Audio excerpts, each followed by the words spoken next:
Olá meus amigos, estamos de volta, Fábio Roque, estamos gravando aqui uma série de vídeos para tratarmos da Lei Anticrime, Lei 13964, do dia 24 de dezembro de 2019, que entrou em vigor no dia 23 de janeiro de 2020. E para quem não viu ainda os demais vídeos, nós já temos mais de 20 vídeos aqui no nosso canal, esse é o nosso 22º vídeo. Já gravamos vídeos para tratarmos de todas as alterações promovidas pela Lei Anticrime no Código Penal, depois no Código de Processo Penal. E no último encontro, nós já iniciamos as alterações promovidas na legislação extravagante. E eu havia salientado no nosso último vídeo que nós teríamos 3 vídeos para tratarmos aqui das mudanças promovidas pela Lei Anticrime na nossa LEP, nossa Lei de Execução Penal, que é a Lei 7.210 de 1984. Então, já tivemos um primeiro vídeo em que a gente falou das questões atinentes a perfil genético, né, que agora constitui falta grave, enfim, a gente analisou as mudanças promovidas na Lei Anticrime, ou pela Lei Anticrime na LEP, e hoje a gente vai tratar da segunda mudança, o segundo conjunto de mudanças, que vai dizer respeito à questão atinente ao RDD, Regime Disciplinar Diferenciado, e aí no nosso próximo vídeo a gente vai falar das questões atinentes à progressão de regime e também à saída temporária. Bom, o que é que nós temos a dizer sobre o RDD? Primeiro, contextualizar da forma como a gente sempre faz. RDD significa Regime Disciplinar Diferenciado. Tecnicamente não é um novo regime de cumprimento de pena. Tecnicamente nós continuamos a ter 3 regimes de cumprimento de pena, o regime aberto, o regime semiaberto e o regime fechado. Embora na prática o RDD, o Regime Disciplinar Diferenciado, ele possua particularidades e características que fazem com que ele se assemelhe a uma espécie de regime fechadíssimo, né? O super fechado, mas tecnicamente falando não é uma outra modalidade de regime de cumprimento de pena. Na verdade, o RDD ele é aplicável aos presos definitivos ou aos presos provisórios, desde que presentes alguns requisitos sobre os quais a gente vai falar, e aí haverá algumas particularidades que, como eu disse, fazem com que na prática se assemelhe a um regime fechadíssimo. Quando foi inaugurado o RDD na nossa legislação, isso foi no ano de 2003, lá se vão 17 anos, portanto, houve uma série de polêmicas em derredor dele, né? Muitos autores até hoje defendem a inconstitucionalidade do RDD, porque, entre outras razões, afrontaria o princípio da humanidade das penas, seria uma pena desumana, afrontaria a ideia de dignidade humana. E alguns acreditam ser uma representatividade do direito penal do inimigo aqui na nossa legislação brasileira. Eu tenho algumas restrições a essa ideia de ser direito penal do inimigo, porque sempre que há uma lei penal um pouco mais dura, as pessoas invocam a ideia de direito penal do inimigo, mas na verdade a teoria do Jacobs, do direito penal do inimigo, ela guarda certas particularidades que a gente não tem observado nas nossas leis, né? Como, por exemplo, fundamentalmente ser caracterizada por um direito penal do autor e não um direito penal do fato, está fundada na ideia de medida de segurança e não de pena, a ideia da antecipação da intervenção punitiva, mas sempre que há uma lei mais dura, aí se invoca a ideia de direito penal do inimigo para fazer uma associação com o instituto que está sendo criado, e não foi diferente com o RDD. O fato, meus amigos, é que, pelo menos no âmbito dos nossos tribunais, o STJ e o STF não reconheceram a inconstitucionalidade do RDD, ele continua a existir na prática e continua a existir com a lei anticrime, só que a lei anticrime muda alguns aspectos do RDD, e é sobre isso que a gente vai falar agora. Primeiro, a quem pode ser submetido o RDD? Eu já disse que pode ser tanto para preso definitivo quanto para os presos provisórios. Isso já existia na redação anterior à lei anticrime e continua sendo assim. Pode ser tanto para presos brasileiros quanto estrangeiros. Já era assim, continua a ser. Agora, quais são os requisitos para que um preso seja encaminhado ao RDD?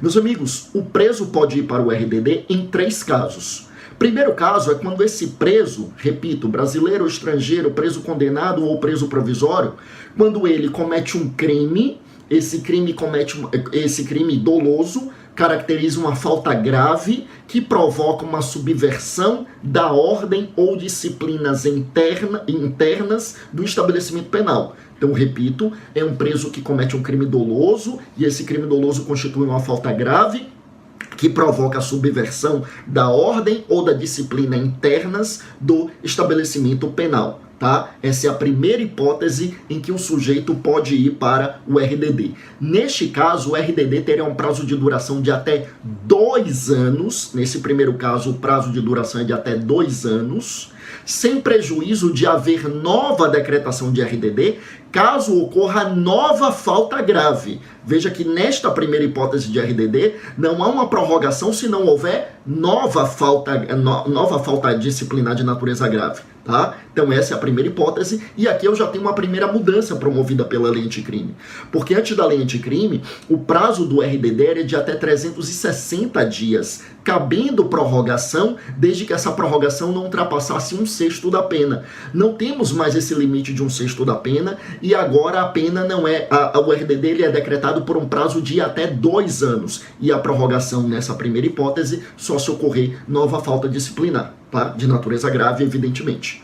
Segundo caso em que o sujeito pode ir para o RDD é aquele sujeito cuja presença já causa algum distúrbio à ordem ou à segurança do estabelecimento penal ou da sociedade. Então, preso muito perigoso, então ele pode causar algum distúrbio, né, em relação à ordem e à segurança do estabelecimento penal e da sociedade. Veja que na primeira hipótese eu tinha utilizado as expressões, eu estou procurando ser fiel às expressões que estão na lei, eu estou me referindo aqui ao artigo 52 da Lei de Execução Penal, alterada pela lei anticrime. Então, na primeira hipótese se fala em crime doloso, que caracterize uma falta grave, que provoque uma subversão da ordem ou disciplina internas do estabelecimento penal. Agora eu estou falando do sujeito, né, do preso, que por si só ele já causa ali um abalo na ordem ou na segurança, seja do estabelecimento penal ou seja da sociedade, ele pode ser encaminhado para o RDD também.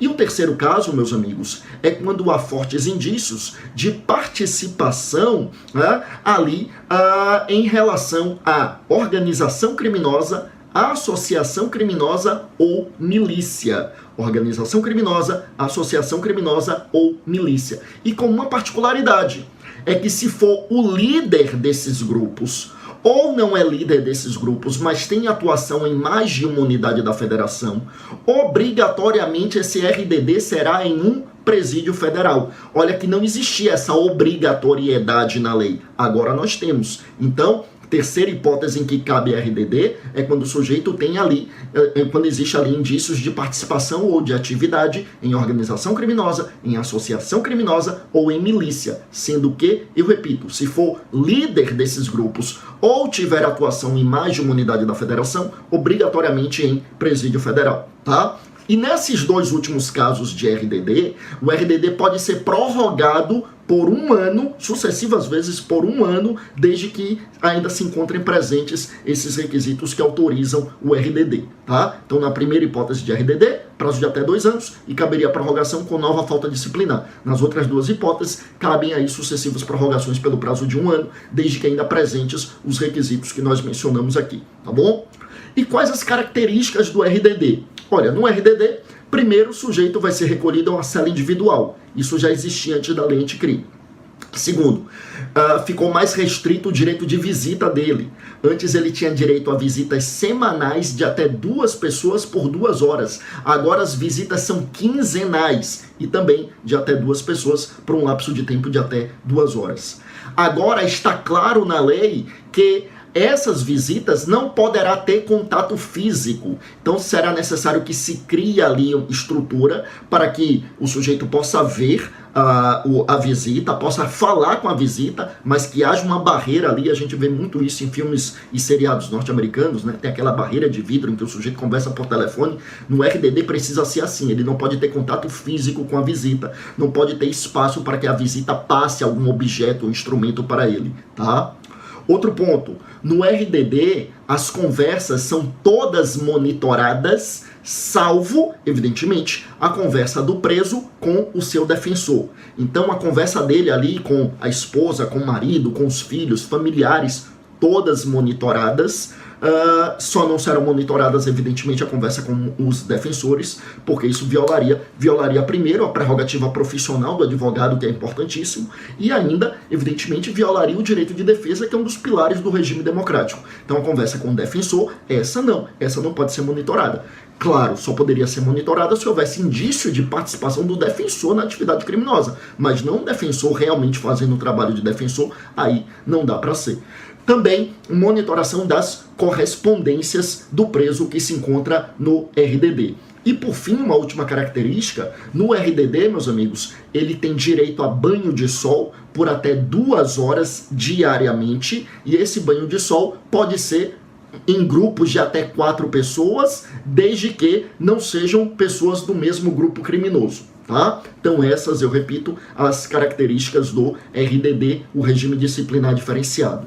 Para a gente fechar, uma peculiaridade que não tinha na redação antiga, que é a questão atinente àquela hipótese em que o sujeito não recebe visita. Então, por exemplo, foi enviado para um presídio federal, o presídio federal fica bem distante da localidade em que ele reside. Atualmente a gente tem presídio federal em Catanduvas, em Campo Grande, em Mossoró, no Rio Grande do Norte, temos em Rio Branco, a capital do Acre.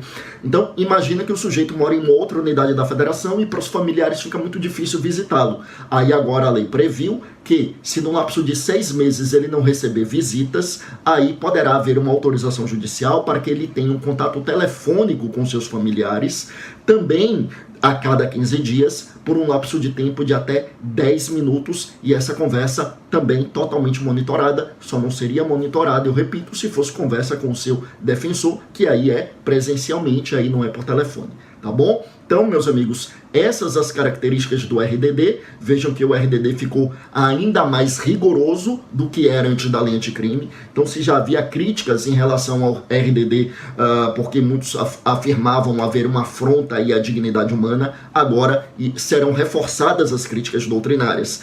Antes, o STF e o STJ não havia reconhecido a inconstitucionalidade do RDD. Vamos ver como é que se portará agora o STF e o STJ em relação a essa matéria. Nas ações diretas de inconstitucionalidade que foram levadas ao Supremo até o momento, ainda não foi questionado o artigo 52 da Lei de Execução Penal. O Supremo ainda não deliberou sobre a matéria, então temos a presunção de constitucionalidade. Por enquanto é o que está valendo. Vamos aguardar cenas dos próximos capítulos. Havendo qualquer decisão jurisprudencial sobre a lei anticrime, nós viremos aqui para gravar, como já fizemos também com as decisões durante o recesso ainda, durante o recesso legislativo, durante o recesso judiciário, perdão, nós já comentamos as decisões do ministro Dias Toffoli e do ministro Luiz Fux, tá bom? É isso, a gente encerra por aqui. Próximo vídeo a gente vai falar da última mudança na lei de execução penal, que é a mudança na questão da progressão de regime e da saída temporária. Foi um prazer, fiquem com Deus, bons estudos e até a próxima.